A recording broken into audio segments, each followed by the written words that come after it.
Hello, শুভ সন্ধ্যা। TVS auto বাংলাদেশের সবাই যারা রয়েছেন সবাইকে অনেক অনেক শুভেচ্ছা জানাচ্ছি। কেমন লাগছে প্রোগ্রাম? একটু সাউন্ড চাই। কেমন লাগছে? না আপনারা তো হাসবেনই, হাসছিলেন না, অনেকেই হাসছিলেন। আমি যখন ঢুকলাম এই দিকে কয়েকটা ভাবি রয়েছেন, একজন দেখি আমার দিকে এইভাবে তাকিয়ে আছে। তো আমি পাশে ভাইয়াকে বললাম, দেখেন উনি বুঝেছে আমি মিরাক্কেলের আবু হেনা রনি, উনি হাসছেন। তো আপা বলছে আমি হাসছি না, আমার লিপস্টিক যেন নষ্ট না হয় এই জন্য মুখ হা করে রয়েছে। তো ওকে না, সবাই আমি জোকস টোকস বললে সবাই হাসে, একজন দেখি এরকম হাসছে না। একটা প্রোগ্রামে সবাই হাসছে, একজন হাসছে না। তো আমি ভাইয়াকে বললাম কি ব্যাপার, ভাবি হাসছে না, ভাবি কি জোকস শুনে মাইন্ড করেছে কিংবা তার মন খারাপ, কেন হাসছে না বা জোকস বুঝছে না? বলে না, আসলে মেকআপ করার জন্য লিপস্টিক চাইছিল, ভুলে সুপারগুলো আটা দিয়ে ফেলছি। তো ওকে, এরকম পরিবেশ হয় না, আমরা চাই না। এখানে অনেক স্যারেরা রয়েছেন যারা ভাবছেন যে কাকে ধরে নিয়ে আসলো। আমি আমাকে নিয়ে আসা খাল কেটে কুমিরে নিয়ে আসা এরকম একটা বিষয় হতে পারে, বাট আমি অনেক ভালো একটা ছেলে, বাট তার চেয়েও ভালো যে আমি অনেক ব্রিলিয়েন্ট স্টুডেন্ট ছিলাম, আমার রোল এক ছিল। আমার জন্য একটা হাততালি দিতেই পারেন আপনারা। এত না, কারণ এটা ক্লাস 1-এ ভর্তি রোল ছিল আমার। না, জীবনে আমার রোল একবারই এক ছিল, বাট আমার রেজাল্ট আস্তে আস্তে ভালো হয়। আমি যখন ক্লাস 5-এর সেকেন্ড ইয়ারে পড়ি তখন আমার রেজাল্ট, না এটা কথা বলার কিছু নেই, হাসির কিছু নেই। 5-এ 2 বছর ছিলাম। আপনার যে বই পড়তে ভালো লাগে নিশ্চয়ই স্যার আবার পড়েন। আমার 5-এর বই খুব ভালো লাগছিল স্যার। সবচেয়ে ভালো কথা, আমি যখন 8 থেকে 9-এ উঠলাম, আমার বাড়ির লোকজন বলতো তোকে সায়েন্স নিয়ে পড়তে হবে। আমি তো খুব খুশি, কেন ভাবলে আমাকে সায়েন্স নিয়ে পড়তে হবে? বললো তোর বড় ভাইয়ের বই কিনে আসছে, তোকে সায়েন্স নিয়ে পড়তে হবে। অ্যাকচুয়াল স্যার আমি আসলে কমেডি করতে চাইনি, এটা একটু ডিফিকাল্ট কাজ। আপনারা জানেন যে বাবা মার দোয়া কবুল হয়। আমার ছোটবেলায় আবার বাবা মামার মাথায় হাত রেখে দোয়া করেছিল যে বাবা রনি এমন কিছু করিস না যেন লোকজন হাসাহাসি করে। আর এখন একটা স্টেজে ওঠার আগে মাকে ফোন দিই, মা আমি স্টেজে উঠছি বলে এমন ভাবে পারফর্ম করবি যেন সবাই হেসে গড়াগড়ি খায়। তো এটা একটু বাবা মা একটু উল্টা হয়ে গেছে। আমি অ্যাকচুয়ালি কমেডি সত্যি করতে চাইনি, আমি ডিফেন্সে জব করার জন্য ট্রাই করেছিলাম এবং চাকরি প্রায় হয়ে গিয়েছিল। তো আমার লাস্ট গ্র্যান্ড ভাইবাতে বললো যে দেখি বডি ঠিক আছে কিনা, সোজা হও। Yes sir. আরামে দাঁড়াও। বলে এটা কি? তো স্যার আমার এইভাবে আরাম লাগে স্যার। তো চাকরিটা আমার শেষ পর্যন্ত হয়নি, এই কমেডি করতে হচ্ছে। তো আমি চেষ্টা করব যে আপনাদের দেখা যাক কতটুকু মন ভালো করা যায়। আপনার অনেকে হাসছেন না, আপনি বিবাহিত, ঠিক আছে, অসুবিধা।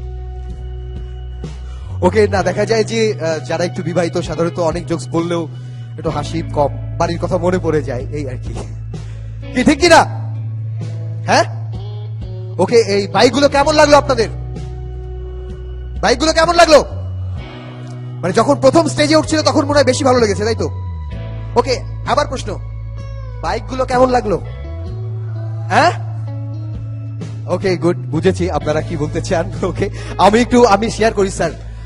আমি এই প্রোগ্রামটা একবারে দৌড়াতে অনেক মানে দ্রুত গতিতে এসেছি। আমাকে যখন এক্সপ্রেশনে খালিদ ভাই বলেছিল এর আসার পিছনে একটা বিরাট কারণ, সেটা হচ্ছে যে এর আগে একটা বিস্কুট ফ্যাক্টরি প্রোগ্রামে গিয়েছিলাম, সেখান থেকে আমাকে অনেক বিস্কিট গিফট করে, এবং একটা গার্মেন্টস এর প্রোগ্রামে গিয়েছিলাম, অনেক শার্ট আমাকে গিফট করে।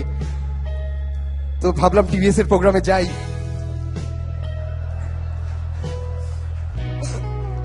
ওকে না, স্যারেরা একটু ঘাবড়ে গেছেন অনেকে, হয়তো অসুবিধা নাই। তবে যে বাইকগুলো দেখলাম স্যার, এর মধ্যে আমার একটা বাইক সত্যি খুব পছন্দ হয়েছে, এক্সেল 100।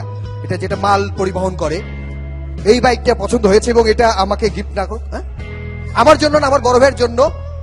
এটা মাল পরিবহন করে যেটা অনেক, সেটা আমার ভাইয়ের জন্য দরকার, কারণ আমার ভাবি অনেক ভারী। সত্যি বলছি, তার একটা হুন্ডা আছে অন্য কোম্পানির, মাঝে মাঝে টায়ার বাস্ট হয় স্যার। তো আমি বড় ভাইকে ফোন করে আমি অলরেডি বলেছি যে এক্সেল 100 লাগবে এবার। হ্যাঁ, উপযুক্ত একটা জিনিস এসেছে। ওকে ওকে ওকে, থ্যাংক ইউ। ওকে, আমি আরেকটু শেয়ার করতে চাই আপনাদের মাঝে যে অনেকে আমাকে দেখার পরে বলেছে যে টিভিতে একরকম লাগে, সামনাসামনি একটু বয়স কম মনে হচ্ছে স্যার। আমার বয়স কম হওয়ার জন্য আমি দায়ী না, এর জন্য আমি খুব স্মার্টলি চলি। এর পিছনে দায়ী মূলত আমার বাবা, উনি বিয়ে করতে একটু দেরি করে ফেলছেন। আর দ্বিতীয় কারণ হচ্ছে আমার আব্বা একটু লাজুক ছিলেন। ওকে ওকে, আর এটা ভাবিরা ভালো বুঝেছেন এর কি কারণ। ওকে, আর তৃতীয় কারণটা হচ্ছে আমার আব্বা যখন আমার মাকে বিয়ে করে নিয়ে আসে, আমার দাদি আমার মাকে দেখে বলেছিলেন তুই আমার ছেলের বোন না, তুই আজ থেকে আমার নিজের মেয়ে। এটা শোনার পর এবং আব্বা এবং মা দীর্ঘদিন ভাই বোনের মতো ছিল। তো তাহলে ভাবছেন আমি কিভাবে আসলাম, তাই তো? আসলে শাশুড়ির সাথে ছেলের বউয়ের সম্পর্ক ভালো থাকে না, কি ভাবি থাকে কি? হ্যাঁ, শাশুড়িরা নাই নির্ভয়ে বলছেন থাকে না। তো আমার মার ব্যবহারে আমার দাদি একদিন কষ্ট পেয়ে বলে, তুই আমার নিজের মেয়ে না, এটা আব্বা শুনে ফেলে। তারপর শুধু আমি না, আমরা 4 ভাই।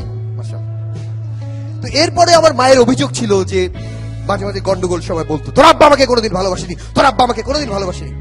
আব্বা চুপচাপই থাকতো। হঠাৎ একদিন আব্বা মুখ খুললো, রে তোর মা বলে আমি নাকি কোনোদিন ভালোবাসিনি, হ্যাঁ আমি তাকে ঠিক মতো ভালো না বাসলে। এই 4টে বাচ্চাকে ইন্টারনেট থেকে ডাউনলোড করে হলো না। আমি খুবই অস্থির প্রকৃতির ছেলে। এখানে কোন আমি স্যার আমি দেখতে পাচ্ছি না। ওই স্যার বললো যে একটা মোটর বাইক 6টা এসেছে, যেটা 8 মাসের মধ্যে এসেছে। একটা বাচ্চা আসতেও 9 মাস লাগে।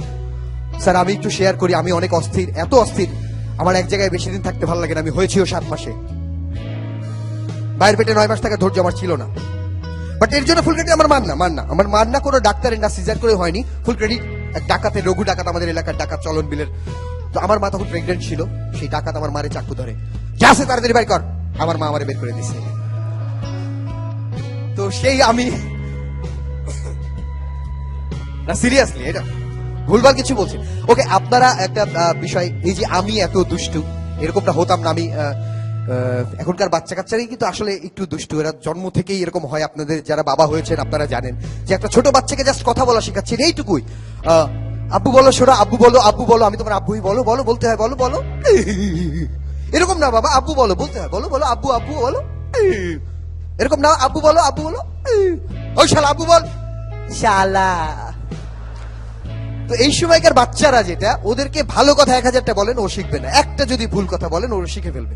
সুতরাং প্রত্যেক বাবা মা সাবধান, কি ঠিক আছে তো? এমনকি আরেকটা যেটা, বাবা মা ঘেমে যায় একটা প্রশ্ন শুনলে। বাচ্চারা যে এইটুকু বাচ্চা এই প্রশ্ন করে কিভাবে, এই প্রশ্ন হচ্ছে আব্বা আমি হলাম কি করে। এটা খুব, বাবারা জানে যে এখনকার বাচ্চা কেমন। আমি একটু শেয়ার করি যে বাচ্চাকে কিন্তু অন্য ঘরে রাখা হয়। এর কারণ কি? কারণ বাচ্চারাই তো ঘর আলো করে রাখে, কি ঠিক কিনা? তো এই বাচ্চা প্রশ্ন করে আব্বা আমি হলাম কি করে। এক বাবা টেনশন, কি বলা যায় ওকে, ঘুরিয়ে পেঁচিয়ে কি বলা যায়। এখনকার ছেলে পেলেও যাই বলে বুঝে নেবে। তো বলছে যে তোর মাকে বল। মা অনেক ভেবেচিন্তে বলছে, বাবা একটা পরি এসে তোকে দিয়ে গেছে। হ্যাঁ, আব্বা পরিরেও সারি নাই।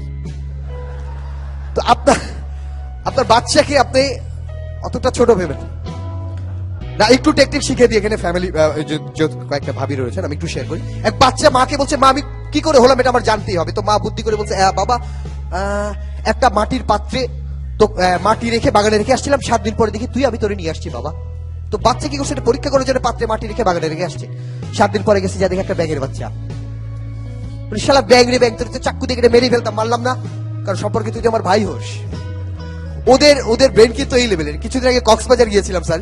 তো একটা বাচ্চার পাশে দেখি বাবা। আমি বললাম, এই দেখেন আপনার বাচ্চা এত অভদ্র, এত বদমাশ, আমার গায়ে ধুলা ছেড়ে দিচ্ছে, হ্যাঁ এত অভদ্র। বলছে কথাবার্তা হুশ করে বলেন, এটা আমার বাচ্চা না। আমার বাচ্চা ওই যে আপনার গাড়ি চাকার পাম্প ছেড়ে দিচ্ছে। এই অবস্থা। ইয়াং জেনারেশন এরা বেশ ভালো। ওকে না, বাচ্চা নিয়ে আরেকটা শেয়ার করি ছোট্ট। এক বাবা বাচ্চাকে নিয়ে রাস্তায় বেরিয়েছে, সামনে একটা প্রেগনেন্ট মহিলা। বাচ্চা বলছে, আপনি মেয়ের পেটে এরকম অস্বাভাবিক ফোলা কেন? তো বাচ্চা বলছে, তুই জানিস? না আব্বা জানি না, এতটা ফুলে গেছে। ও তুই জানিস? না আব্বা জানি না। বাবা কি বুদ্ধি, বাবা ওই মেয়ের পেটে পানি জমছে। কাউকে আব্বা, তাহলে পেটের বাচ্চা তো পানি ডুবে মরবে। এখনকার ইয়াং জেনারেশন এরা খুব ভালো, যারা এই ছোটরাই বড় হয়েছে, তো এরা খুব ভালো। এরা কেমন একটু শেয়ার করি। দেখবেন যে এরা রাস্তা দিয়ে হাঁটে, এদের প্যান্ট এবং টি শার্টের মাঝখানে একটা গ্যাপ থাকে কিনা, এটাকে বলে জেনারেশন গ্যাপ, অন্য কিছু না। তো একটা ছেলে যাচ্ছে এবং প্যান্ট এরকম করে টেনে টেনে তুলে, রাস্তা দিয়ে যায় টেনে টেনে তুলে। তোর বাপ বসাই, তুই বারবার প্যান্ট এরকম টেনে টেনে তুলিস, এটা দেখতে খুব খারাপ লাগে। আব্বা না তুললে আরো খারাপ লাগবে। এই সময়কার মেয়েরা অনেক স্মার্ট। যা বলছিলাম, আমি এই বসুন্ধরার ওখানে দেখলাম যে একটা মেয়ে, বেশ কয়েকটা, একজনকে বলার সুযোগ হলো, ছোট ছোট ড্রেস করে ঘুরছে। তো আমি বললাম, ভাই দেখেন আপনি এইভাবে ঘুরতে পারেন, এটা বাংলাদেশ, এখনো এই অবস্থা হয়নি, আপনি এরকম ছোট ছোট ড্রেস পরে ঘুরছেন। হ্যাঁ, আপনার মা জানে? আপনার মাকে বলে দেবো, দাঁড়ান কোথায় আপনার মা? বলছে, খবরদার আমার আম্মাকে বলেন না, আমার আম্মা যদি জানে আমি উনার ড্রেস পরে বেরিয়েছি তাহলে আমার খবর আছে।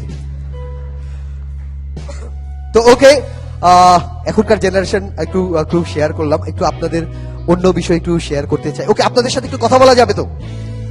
যাবে। ওকে, এখানে কয়েকটা ভাবিরা উৎসুক ভাবে তাকিয়েছেন, তাদেরকে অনেক সুন্দর লাগছে। ভাবিরা অনেক সুন্দর লাগছে আপনাদের, থ্যাংক ইউ। আমাকে না, বিউটি পার্লারকে থ্যাঙ্কস। আমাকে না, ওনারা আমাকে থ্যাঙ্কস দিচ্ছে। আমি বিউটি পার্লার না, বাসায় সাজছেন। ওকে, তাহলে ভাইয়াদের থ্যাঙ্কস, কারণ ভাইয়ারা এই মেকআপের সরঞ্জাম কিনে দিয়েছে। তাই তো? ভাইয়ারা কেন কিনে দেয় বলতে পারবেন? সব তো তাদের পেটেই যায় নাকি? ওকে, না একটা প্রোগ্রামে আমি জানি না ওনারা গেস্ট, আমি এভাবে বলছি কিনা এটা কোনো ঠিক হচ্ছে না, বাট আমি একটু শেয়ার করি যে এরকম হয় যে এখনকার মেয়েরা এত মেকআপ করে, গালে এত পাউডার দেয়, আপনি ওনার গালে ক্যারাম খেলতে পারবেন। একদিন একটা প্রোগ্রামে এরকম বাচ্চা কান্নাকাটি করছে, আমি আম্মুর কাছে যাবো, আম্মুর কাছে যাবো, তো পাশে আব্বা ছিল, বলছে এটাই তোর আম্মু, মেকআপ করছে তাই চিনতে পারতেছিস না। ওকে, আর একটু শেয়ার করতে ইচ্ছা করছে, ওনারা যেহেতু রেসপন্স করছেন, আমি একটু চলবে তো? ওকে, থ্যাংক ইউ আপনারা যে ওকে। আরেকটা বিষয় একটু শেয়ার করতে চাই, আমি যাওয়ার সময় ওখানকে একটা গাছ রয়েছে, ওই যে ওই গাছটা, ওই গাছটা এই একটা গাছ রয়েছে খেজুর গাছের মতো, ওই গাছটা আমি আজকে নিয়ে যাব স্যার। ওই গাছটা অনেক স্টার, কারণ ওই প্রত্যেকটা ভাবে ওই গাছের সাথে এত ছবি তুলেছে, আমার সাথে একজন পর্যন্ত ছবি তুলে ওই গাছটার সাথে সবাই 5টা 6টা করে ছবি তুলেছে, এবং এক একজন এক এক রকম ভাবে, কেউ একটু এরকম। ওকে, জাস্ট খেয়াল করছিলাম। ওকে, একটু শেয়ার করি বর্তমান অবস্থা শেয়ার করি। এখানে আপনারা যারা রয়েছেন, দারুণ একটা পরিবেশ, এক্সপ্রেশনের জন্য একটা হাততালি হয়ে যাক, অনেক সাজানো গোছানো প্রোগ্রাম পর দেওয়ার জন্য। ওকে, একটু বাইরের পরিবেশটা আপনাদের সামনে শেয়ার করি। ঢাকায় আপনারা যারা এসেছেন বাইরে থেকে, দূর দূরান্ত থেকে, একটু ঢাকায় আমি অনেকদিন হলো রয়েছি এবং বিরক্ত শহরটার প্রতি একটু শেয়ার করি। কেমন এক হোটেলে খেতে বসছি, বলে ভাই পানি নিয়ে আসো, তো পানি নিয়ে আসছে, দেখি গ্লাসের মধ্যে চুল। গ্লাসের মধ্যে চুল কেন? আচ্ছা এই রে, আবার মনে হয় পানিটা কি গোসল করছে, বলে চেঞ্জ করো, পেঁয়াজি নিয়ে আসো। পেঁয়াজি নিয়ে আসছে, কামড় দিয়ে দেখি ওর মধ্যে চুল, মেজাজ খারাপ হয়ে গেছে। আবার একটা পেঁয়াজি নিয়ে এসো, ওর মধ্যে চুল, মেজাজ খারাপ হয়ে গেছে। আবার নিয়ে আসো, চুল, মেজাজ খারাপ হয়ে রাগ টাক করে ভিতরে মারতে গেছি। যতই কমেডি করি রাগ তো রয়েছে, বাট যে লোকটাকে মারতে গেলাম, রাগ যেমন রয়েছে আমাদের মনটাও তো অনেক নরম, কিন্তু আর্টিস্টদের এটা শেয়ার করলে আপনাদের চোখে পানি এসে যাবে। যে লোকটাকে আমি মারতে গেলাম, জানি না আমাকে মজা করার জন্য পাঠিয়েছেন আপনি, বাট কষ্ট আসছে, শেয়ার করি। সেটা হচ্ছে, যে লোকটাকে আমি মারতে গেলাম সেই লোকটার পেঁয়াজি বানাচ্ছিল, তার হাত এক হাতে এই পর্যন্ত কাটা। সে যে পেঁয়াজি বানায় বগলে চাপ দিয়ে তেলের মধ্যে ছেড়ে দিয়েছে। প্রোগ্রাম শেষে পেঁয়াজি খাওয়ানো হবে, আপনাদের সমস্যা নেই। ওকে, আপনারা হাসলেন, বাট ওই সময় আমার মেজাজটা খারাপ হয়ে গেছে। বেরোন আপনি এখান থেকে, বেরোন আপনি, এরকম ভাবে পেঁয়াজি বানাচ্ছেন, আমার পেটের অসুখ হবে, বেরোন না কেন। লোকটা বের হয়ে একটা টাওয়ারের উপর উঠে লাফ দিয়ে সুইসাইড করবে। আমি ভাবলাম আমার কারণে লোকটা মারা যাবে, তো তাড়াতাড়ি পুলিশে খবর দিলাম। তো এবার পুলিশের কেউ নাই এখানে, শিওর নাই তো? নাই না? ওকে, নির্ভয়ে বলি, এবার পুলিশ চলে আসছে গাড়ি নিয়ে। পুলিশের কি সমাধান আমাদের? পুলিশের খবরদার, লাফ দিয়ে আত্মহত্যা করার চেষ্টা হলে গুলি করে মারবো না। আমি পুলিশ, র্যাব, এদের আমি ভয় পাই না, সিরিয়াস। আমি উনাদের সামনে বলেছি, র্যাবের প্রোগ্রাম ভয় পাইছি, আমি পুলিশ র্যাব ভয় পাই না। আমি ভয় পাই আনসারদের, কারণ আনসাররা যারে গুলি করে তার পাশের জনের লাগে, সিরিয়াস। ওকে, তো এইবার পুলিশ চলে গেছে, এই লোক অনেকক্ষণ পরে এবার লাভ দিবে, আত্মহত্যা করবে। নিচে আরেক লোকের দেখে 2 হাত নাই, নাচতেছে। তো উনি এবার নেমে আসছে যে আসলে এটাই স্বাভাবিক হওয়া উচিত, প্রেরণা পাওয়া উচিত, যে এক লোকের স্যান্ডেল নাই মন খারাপ, আরেকজনের 2 পা নাই, হ্যাঁ এরকম হতে পারে না। তো ওই লোকটা নেমে আসছে যে আমার এক হাত নাই, আমি সুইসাইড করতে চাই, আরেকজনের 2 হাত নাই, ও নাচতেছে। হ্যাঁ, তো এসে বলছে, ভাই তোমাকে দেখে আমি বাঁচার স্বাদ আমি পেলাম, বাঁচতে চাই, তোমার 2 হাত নাই, নাচতেছো, আমি 1 হাত নাই, আমি একটা কত ছোট মন নিয়ে আমি মরতে চেয়েছিলাম। তো বলছে, কে বলে আমি নাচতেছি, আমার তো পিঠ চুলকাতে পারতেছি না। ওকে, ভালো লাগলো, সবাই হাসছেন, রেসপন্স করছেন। আমি একটু আপনাদের সঙ্গে কথা বলতে চাই। ওকে স্যার কেমন লাগছে এই প্রোগ্রাম স্যার? ভালো। সবাই ভয় পাচ্ছিল এমন ভাব, ওই যে ক্লাসে ঢোকার পর সবাই কিন্তু খুব উৎফুল্ল, ক্লাসে টিচার আসলে সবাই আমাকে যেন না বলে, এরকম হয় না? ওকে, নিজের একটু ভালো লাগছে। স্যার কেমন লাগছে প্রোগ্রাম? খুব ভালো, আপনার গোল গোল চোখ খুব ভালো লাগছে। থ্যাংক ইউ স্যার, আপনি অনেক গুরুগম্ভীর ছিলেন, এখন হাসছেন মাঝে মাঝে, ভালো লাগছে স্যার, থ্যাংক ইউ স্যার। আমি হাসলাম কোথায়? ও বাবা, আচ্ছা না স্যার, আমি একটা রিটায়ার্ড আর্মিদের প্রোগ্রামে গিয়েছিলাম, সেখানে স্যার আমার কি অবস্থা হয়েছিল শেয়ার করি। রিটায়ার্ড আর্মিদের প্রোগ্রাম, তো ওখানে সবাই জেন্টলম্যান, এবং আমি তো যেভাবে শুরু করেছি, আমি জানি যে সবাই হাসবে, খুব উদ্যম নিয়ে একটার পর একটা জোকস বলছি, বাট কোনো রেসপন্স নাই। সবচেয়ে বেস্ট যে জোকস সেটা বললাম, এবং সেটাতে তার রিয়াকশন, এটা ভালো ছিল। না না, আচ্ছা যাই হোক, আমি একটু শেয়ার করতে চাই। ওকে, আমি আপনাদের সঙ্গে একটু কথা বলতে চাই। আচ্ছা, আপনাদের কারো কাছে কিছু চাইবো, থাকলে দিবেন, না থাকলে নাই, রাগ করার কিছু নাই। ওকে, চাইবো, সমস্যা নাই তো? আমি জানি না কে অনেক বড় পোস্টে বা কি, কেউ রাগ করবে না, আমি জানি। থাকলে স্যার একটু দাঁড়ান স্যার, কিছু রাগ করার নাই কিন্তু স্যার, থাকলে দিবেন না থাকলে নাই। একটা চিরুনি হবে স্যার? নাই। উনি নাই বলেছেন, ও সরি সরি। ওকে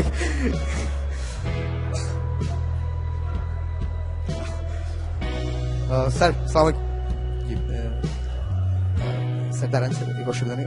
আপনার কোথায় বাড়ি স্যার? আমার কলকাতায়। কলকাতার কোথায়? কলকাতা যাদবপুর। যাদবপুরে আমি অনেকবার গিয়েছি স্যার। আমি যে কলকাতায় মিরাক্কেল প্রোগ্রামটাই ছিলাম স্যার, যদি হয়তো দেখেছেন কি বা। থ্যাংক ইউ স্যার, যারা দেখেননি তাদের আমার সম্পর্কে ভালো ধারণা আছে। ওকে, আমি একটু এদিকে দুই একজন ভাবির সাথে একটু কথা বল। স্যার অলরেডি চিন্তা করছেন, আমার কাছেও কিন্তু চিরুনি নাই, আগেই বলে দিয়েছেন নাই। Sorry sir. ওকে, এখানে ভাবিরা তাদের লিপস্টিক নষ্ট হয়ে যাওয়ার ভয় বাদ দিয়েও হাসছেন, এই কারণে আমার খুব ভালো লেগেছে। কি নাম আপনার? তাহমিনা ইসলাম। হামিনা ইসলাম। একটু দাঁড়ান আপনি, আপনার দেশের বাড়ি কোথায় একটু বলতেন? আমার দেশের বাড়ি নোয়াখালী। এটা আপনার দোষ নাই কেন? ওকে, আপনি এখানে গেস্ট তাই তো? না না ইমপ্লয়ি। সরি, ওকে, টিবিএস এর সাথে রয়েছেন। Okay good. তো আপনার বাড়ি নোয়াখালী কিনা আমি শিওর হওয়ার জন্য একটা বুদ্ধি জানি, আমি সবসময় অ্যাপ্লাই করি, শিওর কিনা আপনি নোয়াখালী বানান করেন? বাংলায় বাংলা। নোয়াখালী পালন করা লাগতো না, এমনি হারি। Okay good good. আমি এটা কেন জিজ্ঞেস করলাম, আমি শিওর হয়ে নি, এটা একটা খুব ভালো টেকনিক। এটা আপনারাও চাইলে এটা করতে পারবেন। যে কারো বাড়ি যে কোথায় জিজ্ঞেস করবেন, বাস বানানটা জিজ্ঞেস করবেন, তাহলে আপনারা শিওর হয়ে যেতে পারবেন। এটা কেন বললাম, কারণ আমি একজনকে জিজ্ঞেস করেছি আপনার বাড়ি কোথায়, বলে ব্রাহ্মণবাড়িয়া। খুব ভাব নিয়ে বলে খুব ভালো, ব্রাহ্মণবাড়িয়া বানান করেন। আমি এখন ঢাকা থাকি, তো এই কারণে জাস্ট জেনে নেওয়া দরকার। ওকে ওকে ওকে, স্যারদের ধরবো না, কারণ স্যারেরা, আমি চাই না যে এটাই প্রথম এবং শেষ প্রোগ্রাম হোক স্যার, ঠিক আছে? ওকে, আমি এখানে দুই একজন বস পাবলিক রয়েছেন, আমি জানি না। হ্যাঁ জি, উনি একজন উইলিংলি রাখছেন, কে আপনি? ওকে ভাই, একটু আসেন, সামনে আসেন, এদিকে আসেন, আসেন, সমস্যা নেই, কোনো সমস্যা। উইলিংলি আসছেন, একটু আপনাদের সাথে কথা বলি। আমি চাই যে আপনারা সবাই মিলে প্রোগ্রামটা এনজয় করেন, এই প্রোগ্রাম।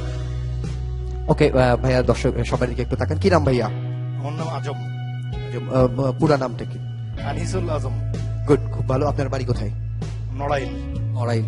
ওকে, আমি আবার বানান জিজ্ঞেস করবো না, নো টেনশন, আপনি শিওর এবার সরাসরি ঢাকা বলবেন। ওকে ভাইয়া, বিয়ে করেছেন তো? হ্যাঁ করেছি। আচ্ছা ঠিক আছে, কয়টা? 2টা। শিওর। ঠিক আছে, আমি এটা ভেবেছেন যে কয়টা এটা জিজ্ঞেস করার, কিন্তু অলরেডি 2টা। Okay good. বাচ্চা কাচ্চা কয়টা আপনার? 2টা। দুইটা নাকি একটা? সরি, মানে বাচ্চা কি মানে দুইজনের 2টা নাকি একজনের 2টা? একজনেরই 2টা। আরেকজন কি অবস্থা? আর একজনের অবস্থা নাই। ওকে, না এমনি জাস্ট ফ্যামিলির কথা, এটা না বলি, অসুবিধা নেই। আমি যেটা জানতে চাচ্ছি যে আপনার নাম হচ্ছে, পুরো নাম? আনিসুল আজম। আনিসুল আজম। তো ভাবি আপনাকে আদর করে কি বলে ডাকে? আজম বলে নাকি ওগো বলে, কি বলে এটা? আজম বলে রে। আজু, আজু বলে, একজন বলছে আজু বলে। সাধারণত প্রত্যেক ওয়াইফ হাজবেন্ডকে একটা শর্ট নামে ডাকে, বা ভাবিকে অনেক সময়। ভাবির নাম কি? শামিমা নাসরিন। একজন শামিমা, একজন নাসরিন। না, দুজন, একজনেরই 2 নাম। আরেকজনের নাম কি? আর একজনের নাম নেই। ওকে ওকে, খুব মজা করেছেন। ওকে, আপনি আদর করে কি নামে ডাকেন? শামিমা বলেই ডাকি আমি। ওকে, কেন বললাম আমি এটা একটু শেয়ার করছি। একজনের নাম, ওয়াইফের নাম সুচিত্রা, তো আদর করে সুচি বলে ডাকে স্যার। আরেকজনের বইয়ের নাম বিচিত্রা।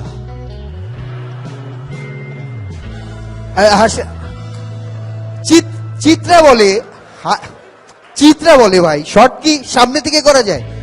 আর ভাই আমার দোষ হবে স্যার, আমাকে বলে দিয়েছে এখানে ভুলভাল কিছু বলা যাবে না, আমি বলিনি। বাট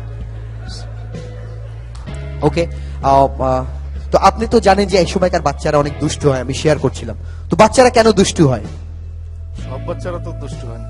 আপনার বাচ্চা অনেক শান্তশিষ্ট। অনেকটা। ওকে, বাচ্চার নাম কি? সাবিব, আর নাম শাহিরা। Good good. আমি এটাকে Baby। Baby, good. আপনি অনেক পরিশ্রমী জানি। Good, twin baby. ওকে, আমি যেটা বলছিলাম যে বাচ্চারা দুষ্টু হয়, কিন্তু আপনার প্রত্যেক বাবা মা জানেন বাচ্চারা কেন দুষ্টু হবে না? এই দুষ্টুমির ফলেই তো হয় নাকি? ওকে ভাইয়া, থ্যাঙ্কস। আচ্ছা, জাস্ট জিজ্ঞেস করি, এটা কি লাভ ম্যারেজ ছিল নাকি এটা ছবি দেখে বিয়ে করেছিলেন, না কি দেখে বিয়ে করেছিলেন? ছবি না, সরাসরি দেখে। দেখে মানে কি দেখে? তার রূপ, চেহারা বা গুণ কি দেখে বিয়ে করেছেন? প্রথমে তো আর গুণ দেখা যায় না, রূপ দেখেই। প্রথমে রূপ দেখে, গুড। আমি ওকে, থ্যাংক ইউ ভাইয়া। আমি কেন এটা বললাম, একজনকে জিজ্ঞেস করেছিলাম ভাইয়া আপনি কি দেখে ভাবিকে বিয়ে করলেন, বলে দেখার জন্য তো বিয়ে করছি। ওকে, এখানে যারা লুঙ্গি ডান্স হলো, আমি একটু একটু শেয়ার করতে চাই যে প্রত্যেক ফ্যামিলি সবাইকে যদি জিজ্ঞেস করেন, এখানে যেহেতু সবাই আমরা জেন্টস রয়েছি, মানে সবাই যেহেতু আমরা ছেলের সংখ্যা বেশি, আমি একটু আপনাদের প্রশংসা করে যেটা বলতে চাই যে প্রত্যেক বাচ্চাকে জিজ্ঞেস করলে যে তুমি কাকে বেশি ভালোবাসো, বলে মাকে বেশি ভালোবাসি। যাকেই বলেন যে আমি মার জন্য এই সেই, এবং সব সময় মাকে প্রায়োরিটি দেয়। বাট আমরা বাবারা কি দোষ করেছি বলেন? কোনো দোষ করেছি আমরা? বাট আমরাই তো বেশি পরিশ্রম করি, ঠিক কিনা বলেন? তাই তো। এক আমার বন্ধু, সে একটা বাড়ি করেছে, সেই বাড়ির নাম দিয়েছে মায়ের আঁচল। এ নাম কেন? বুঝই তো, আমি মায়ের আঁচল ধরে বড় হয়েছি এই জন্য। আমি একটা বাড়ি করেছি, বাড়ির নাম হচ্ছে বাপের লুঙ্গি। স্যার আমি বাপের লুঙ্গি ধরে বড় হয়েছি স্যার, হাসি কিছু নেই। তো কিছুদিন পরে সে একটা দোকান করেছে, নাম দিয়েছে মায়ের আদর। এ নাম কেন? বলেই তো মায়ের আঁচল নাম দিয়েছিলাম, মা অনেক খুশি হয়ে অনেক আদর করেছে, তাই মায়ের আদর। আমি একটা বাড়ি করেছি, মানে দোকান করেছি, সেই দোকানের নাম হচ্ছে বাপের লাত্তি। বাপের লুঙ্গি তুলে কথা বলছিলাম, বাপের লাত্তি মারছি বস। তো ওকে, আমি কি আর কথা বলবো না শেষ করব? হ্যাঁ ওকে, আমি আরেকটা যেটা বলতে চাই, এখানে স্যারদের স্পিচ সত্যি সত্যি খুব খুব ভালো লাগলো। বিশেষ করে আমি উনাকে আমি দেখতে পাচ্ছি না, ওই যে সেলস ম্যানেজার, উনি কই? স্যারটা কোথায়? উনি কোথায় আছেন? কোথায় কোথায় কোথায়? না না, ম্যানেজার। আচ্ছা আমি, আচ্ছা যাই হোক, আমি এখানে নাই, সম্ভবত চলে গেছে না? ও আচ্ছা, উনি ওখানে রয়েছেন। যা খুব ভালো লাগলো, আপনি অনেক চার্মিং এবং সবাইকে যেভাবে ব্রিফ করছিলেন। আমি যেটা ভয় পাচ্ছিলাম যে এরা ইন্সপায়ার হয়ে স্যার, মাল তো মাল স্যার, কোম্পানি শুধু না বিক্রি করে দেয় স্যার। না ওকে, আপনারা যদি কাজের অনেক প্রেশার হয়, আপনাদের লাইফে যদি অনেক চাপ আসে, স্যারকে ফলো করবেন। উনি যেটা করেন আপনারা তাই করবেন। যখন অনেক চাপ কাজের, ভাইয়া যে কাজটা করেন, জাস্ট ওনার ড্রয়ারে ভাবির ছবিটা রয়েছেন, উনি জাস্ট দেখেন, রেখে দেন, তারপর আবার কাজে মনোনিবেশ করেন। তা আমি বললাম ভাই আপনি ভাবিকে এত ভালোবাসেন? বলে বিষয়টা তা না, তোমার ভাবির ছবি দেখে ভাবি যার জীবনে এত বড় ঝামেলা আছে তার কাছে দুনিয়ার ঝামেলা কিছুই না। ওকে সরি ভাই, না আসলে মানুষ সবাই ওয়াইফকে অবশ্যই ভালোবাসেন। কেমন ভালোবাসেন একটু আমি শেয়ার করি। এক লোকের বউ হারিয়ে গেছে, তো এবার সে মাইকিং করছে, ভাই সব একটি হারানো বিজ্ঞপ্তি, গত কয়েকদিন আগে কাওয়া টাকা ভরে হঠাৎ টাকা দেখি বউ নাই আমার ঘরে। ভাই সব আমার বউয়ের কুকরা কুকরা চুল, কানের মধ্যে মাকড়সা চুল। ভাই সব কোন সহৃদয় ব্যক্তি আমার বউয়ের সন্ধান পাইয়া থাকিলে নিজের মনে করিয়া রাখিয়া দেবে। ওকে, লাস্ট আমি একটু শেয়ার করছি। এক লোকের বউ হারিয়ে গেছে, তো বউ হারিয়ে গেছে, মন খারাপ, প্রচন্ড মন খারাপ, প্রচন্ড মন খারাপ। আমি বললাম থানায় খবর দেন, পুলিশে খবর দেন, ওরা খুব ভালো কাজ করে, পুলিশে খবর দেন, ওরা খুব ভালো কাজ করে, ওরা খুঁজে দেবে। বললো আর যাই করি পুলিশে খবর দেবো না। আমি বললাম কেন? বলছে না ভাই আর যাই করি পুলিশে খবর দেবো না। আমি বললাম কেন? বলছে ভাই এর আগে একবার মোটরসাইকেল হারিয়েছিল, ওরা পাইয়া 15 দিন চালায়, তারপর ফেরত দিছে। ওকে, সবাই ভালো থাকবেন, আমার জন্য দোয়া করবেন, আবার হয়তো